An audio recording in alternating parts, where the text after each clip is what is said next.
नमस्कार, मी doctor Ninad Patil, consultant neurosurgeon, मेडिकोर hospital Pune.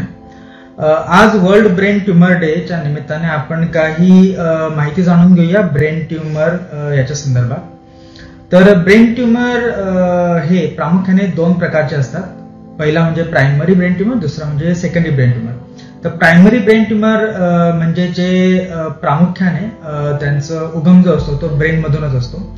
Secondary brain tumour आपण ज्याला म्हणतो, ज्यामध्ये ट्यूमरचं शरीरामध्ये इतरत्र कुठेतरी ट्यूमर असतो व तो रक्ताच्या मार्गाने ब्रेनमध्ये पसरतो।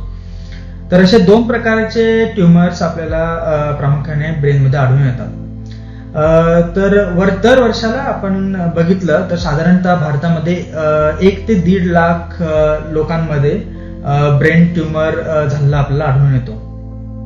तर ब्रेन ट्यूमर होण्यामागे काय प्रमुख कारणे असतात, तर त्याच्यामध्ये कोणतं एक कारण असं आपण पकडून चालू नाही शकत, पण काही फॅक्टर्स आहेत जे रिस्पॉन्सिबल असतात ब्रेन ट्यूमरसाठी। त्यात सगळ्यात महत्त्वाचं आहे म्हणजे जेनेटिक, म्हणजे अनुवंशिकता। जर फॅमिलीमध्ये कोणाला पहिले जर ब्रेन ट्यूमर झालेला असेल तर पुढच्या जनरेशनमध्ये ब्रेन ट्यूमर होण्याचे चान्सेस असतात। दुसरं म्हणजे एज, म्हणजे पेशंटचं वय, ज्यामध्ये जर यामध्ये लहान मुले व वयस्कर व्यक्ती यांच्यामध्ये ब्रेन ट्यूमरचं प्रमाण जास्त आढळून येतं। तिसरं महत्त्वाचं कारण एक आहे जे म्हणजे प्रिव्हियस रेडिएशनचं काही एक्सपोजर असेल, तर म्हणजे उदाहरणार्थ पेशंटला काही कॅन्सर असेल व त्याच्यासाठी त्याची रेडिओथेरपी जर झालेली असेल तर अशा पेशंटमध्ये ब्रेन ट्यूमर होण्याचे चान्सेस असतात।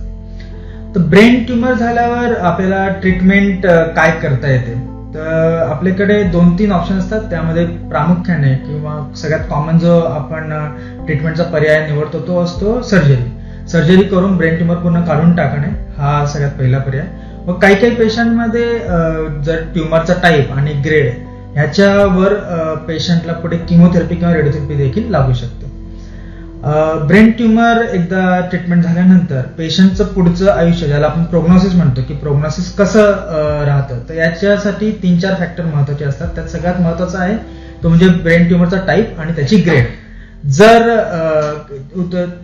युजली 4 प्रकारचे ग्रेड असतात, ग्रेड 1, 2, 3, 4। तर ग्रेड 1 चे जे ट्यूमर असतात त्यांच्यामध्ये त्यांचं प्रोग्नोसिस हे उत्तम असतं, आणि ग्रेड 4 चे जे ट्यूमर असतात त्याच्यामध्ये त्यांचं प्रोग्नोसिस हे काही इतकं चांगलं नसतं।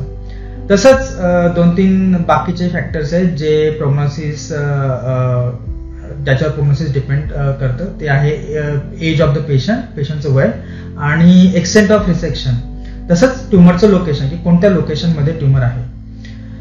तर ही काही आपण थोडीशी माहिती जाणून घेतली ब्रेन ट्यूमर संदर्भात। आज वर्ल्ड ब्रेन ट्यूमर डे आहे।